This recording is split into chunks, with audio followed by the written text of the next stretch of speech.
ये एपिसोड भी स्टार्ट होता है बिल्कुल उसी सीन से जहाँ पर हम देखते हैं कि फैंग ने उन 6 किंग लेवल के मॉन्स्टर्स को मार दिया होता है, जो देखकर चाइना के प्रेसिडेंट काफी खुश हो जाते हैं और फिर खुश होते हुए कहते हैं फाइनली। हर किसी के चेहरे पर एक सर्वाइवल की उम्मीद नजर आ रही है। अभी प्रेसिडेंट ये बोल ही रहे होते हैं कि तभी हमें सिटी का सीन दिखाया जाता है, जहाँ पर हम देखते हैं कि अचानक से एक ब्रेकिंग न्यूज आती है, जहाँ पर वो न्यूज रिपोर्टर बता रही होती है साउथर्न मिलिट्री रीजन खतरे में है, क्योंकि वहाँ पर बहुत सारे मॉन्स्टर्स ने एक साथ अटैक कर दिया है। यानी कि वहाँ पर एक मॉन्स्टर्स की काफी बड़ी वेव आई है। एल्डर याओ वी यू वहाँ पर हेल्प करने के लिए पहुँच गए हैं। ये न्यूज सुनते साथ ही व्यू चेंज होता है, हमें कमांडर लाओ ली का सीन दिखाया जाता है, जहाँ पर हम देखते हैं कि कमांडर लाओ ली इस न्यूज को सुनकर काफी सदमे में होते हैं और कहते हैं साउथ वेस्टर्न मिलिट्री रीजन वाकई में ही खतरे में है। इसी के साथ व्यू चेंज होता है, हमें लाइट ट्रेनिंग कैंप का सीन दिखाया जाता है, जहाँ पर हम देखते हैं कि लाइट ट्रेनिंग कैंप के मास्टर्स और उनके स्टूडेंट्स वहाँ से जा रहे होते हैं। यानी कि ये सभी लोग भी यहाँ पर मॉन्स्टर्स के साथ फाइट करने के लिए जा रहे होते हैं। अब यहाँ पर हमें बैकग्राउंड में कमांडर लाओ ली की आवाज सुनाई देती है, जो कि अपने मन में बोल रहे होते हैं हमारे होमलैंड में हर तरफ जंग की आग भड़की हुई है।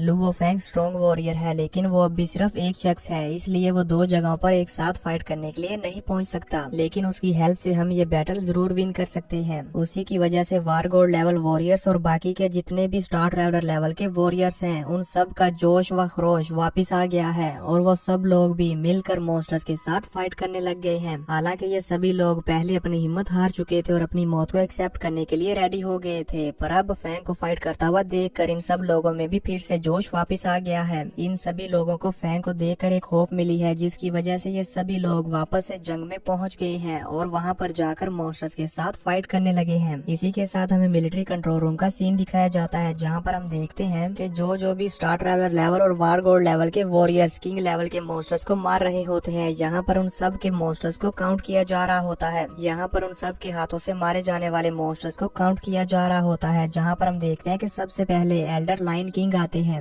एल्डर लाइन किंग ने यहाँ पर उन अर्थ ड्रैगन किंग के झुंड के साथ फाइट करके उनमें से 5 किंग लेवल के मॉन्स्टर्स को मार दिया होता है। इसके बाद हमें वॉरियर सोकोलोव को दिखाया जाता है, जहाँ पर हम देखते हैं कि वॉरियर सोकोलोव ने अपने एक ही पावरफुल मूव को यूज करते हुए 7 किंग लेवल के मॉन्स्टर्स को मार दिया होता है। फिर हमें एल्डर ये साइड का व्यू दिखाया जाता है, जहाँ पर हम देखते हैं कि एल्डर ये साइड अपनी स्पिरिचुअल पावर और अपने मेंटल वेपन्स को यूज करते हुए गोल्डन क्राउन मॉन्स्टर्स के साथ फाइट कर रहे होते हैं और यहाँ पर उन्होंने अपनी स्ट्रेंथ और पावर को यूज करते हुए 9 किंग लेवल के मॉन्स्टर्स को मार दिया होता है। अब इसके बाद हमें आइस एम्परर एल्डर मू हेंडरसन का सीन दिखाया जाता है, जहाँ पर हम देखते हैं कि एल्डर मू हेंडरसन अपनी आइस लेजर कैनन को यूज करते हैं और इसे यूज करते हुए वो किंग लेवल के अजूरा ड्रैगन्स को पूरी तरह से फ्रीज करके उन्हें वहाँ पर चकनाचूर कर देते हैं, यानी कि इन मॉन्स्टर्स को मार देते हैं। हम देखते हैं कि एल्डर मू हेंडरसन ने यहाँ पर 11 किंग लेवल के मॉन्स्टर्स को मारा होता है। इसी के बाद हमें यहाँ पर लुओ फेंग को दिखाया जाता है, जहाँ पर हम देखते हैं कि लुओ फेंग अपने फ्लाइंग नाइफ्स, अपनी स्पीड और अपनी लाइन लाइटिंग स्वॉर्ड को यूज करते हुए बड़ी स्पीड के साथ आगे बढ़ रहा होता है और उसके रास्ते में जितने भी किंग लेवल के मॉन्स्टर आ रहे होते हैं, वो उन सभी मॉन्स्टर्स को बड़ी ही बेरहमी के साथ और बहुत ही जल्दी से मारता हुआ आगे बढ़ रहा होता है। आप सभी लोग स्क्रीन पर देख ही सकते हैं कि यहाँ पर फेंग के इन मॉन्स्टर्स को मारने की स्पीड कितनी ज्यादा बढ़ चुकी होती है। फेंग तो यहाँ पर पलक झपकने की स्पीड से इन सभी किंग लेवल के मॉन्स्टर्स को गाजर मूली की तरह काट रहा होता है। हम देखते हैं कि यहाँ पर फेंग ने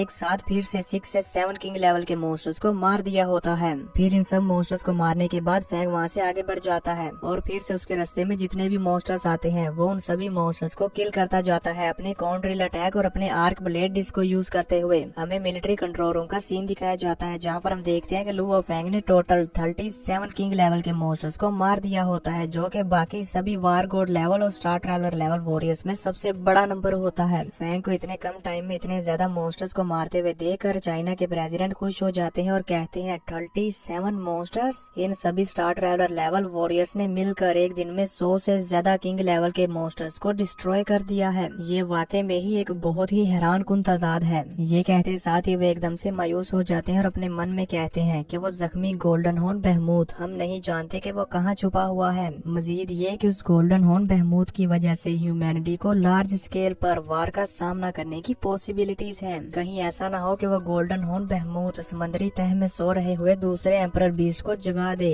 अगर ऐसा हो गया तो फिर ये हम इंसानों के लिए बहुत ही बुरा डिजास्टर होगा। यहाँ पर हम देखते हैं कि चाइना के प्रेसिडेंट ये सब कुछ अपने मन में सोच रहे होते हैं, तो वहीं दूसरी तरफ कंट्रोल रूम में मौजूद बाकी सभी सोल्जर्स और ऑफिसर्स फेंग और दूसरे स्टार ट्रैवलर लेवल वॉरियर्स को इस तरह से किंग लेवल के मॉन्स्टर्स को मारते हुए देखकर काफी खुश हो रहे होते हैं, मानो कि जैसे वो जंग जीत रहे हों। इसी के साथ व्यू चेंज होता है और हमें समंदर के अंदर का सीन दिखाया जाता है, जहाँ पर हम देखते हैं कि वो गोल्डन हॉर्न बहमूद काफी इंजर्ड होता है और यहाँ पर वाटर के अंदर आराम कर रहा होता है। तभी अचानक से वो गोल्डन हॉर्न बहमूद एकदम से जोर के साथ वहाँ पर रोर करता है। इस गोल्डन हॉर्न बहमूद की इस रोर को सुनकर हम देखते हैं कि समंदर में मौजूद दूसरा एम्परर बीस्ट जो कि होता है टेंटिकल मॉन्स्टर, वो अपनी आंखें खोलता है और यहाँ पर इसकी आंखें रेड कलर की होती है, मानो कि जैसे ये काफी ज्यादा डेंजरस हो। इस गोल्डन हॉर्न बहमूद की वजह से इस एम्परर बीस्ट की नींद खुल जाती है और ये एम्परर बीस्ट काफी गुस्से में आकर पानी से बाहर आने लगता है। तभी हमें दूसरी तरफ समंदर के ऊपर का सीन दिखाया जाता है, जहाँ पर हम देखते हैं कि कुछ वारशिप्स बैटल के लिए मॉन्स्टर्स की तरफ बढ़ रहे होते हैं। अब इसके बाद हमें फिर से उस एम्परर बीस्ट का सीन दिखाया जाता है, जहाँ पर हम देखते हैं कि वो एम्परर बीस्ट काफी स्पीड के साथ पानी के अंदर से बाहर आ रहा होता है और यहाँ पर हम ये भी देखते हैं कि इसके पीछे पीछे काफी सारे जेलीफिश मॉन्स्टर्स भी आ रहे होते हैं, यानी कि ये सभी मॉन्स्टर्स इस एम्परर बीस्ट को फॉलो कर रहे हैं। तभी हमें दूसरी तरफ फिर से उन वारशिप्स का सीन दिखाया जाता है, जहाँ पर हम देखते हैं कि वो वारशिप्स जोर जोर से हिलने लगती हैं। वो सभी सोल्जर्स ये देखकर एकदम से घबरा जाते हैं और कहने लगते हैं क्या हुआ क्या हुआ। तभी हम देखते हैं कि वहाँ पर मौजूद ऑफिसर कहता है क्या हुआ। तो वो सभी सोल्जर्स अपने आसपास देखने लगते हैं, जहाँ पर उन्हें पानी के अंदर एक टोर्नेडो नजर आता है, जिसे देखकर वो सब लोग काफी शॉक हो जाते हैं। तभी हम देखते हैं कि उस टोर्नेडो के अंदर से वो टेंटिकल एम्परर बीस्ट बाहर आता है, जिसकी वजह से वहाँ पर पानी के अंदर काफी बड़ी बड़ी लहरें बनती हैं और वो बैटल शिप्स वहाँ पर डूबते डूबते बचती हैं। वारशिप पर मौजूद ऑफिसर इस इतने बड़े एम्परर बीस्ट को देखकर एकदम से शॉक हो जाता है और उसका मुंह भी यहाँ पर खुला का खुला रह जाता है। तभी वो बिना एक सेकंड गवाए वहाँ पर मौजूद सोल्जर्स को ऑर्डर देता है शूट करो।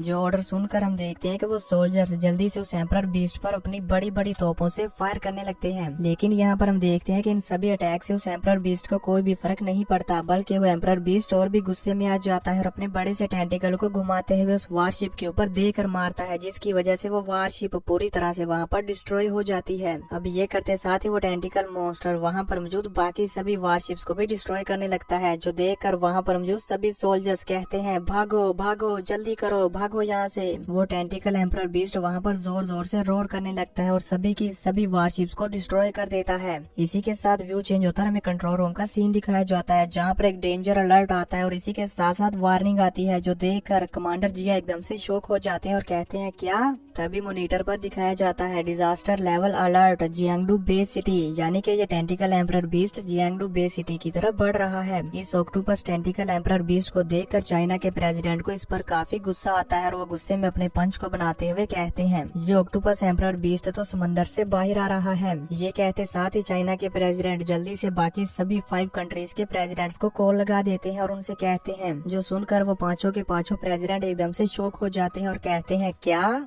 ये कहते साथ ही अमेरिका के प्रेसिडेंट वहाँ पर खड़े हो जाते हैं और कहते हैं जल्दी करो, लीडर होंग और वॉरियर ली शेन को इसके बारे में बताओ। उनके ये कहते साथ ही ये एपिसोड यहीं पर खत्म हो जाता है।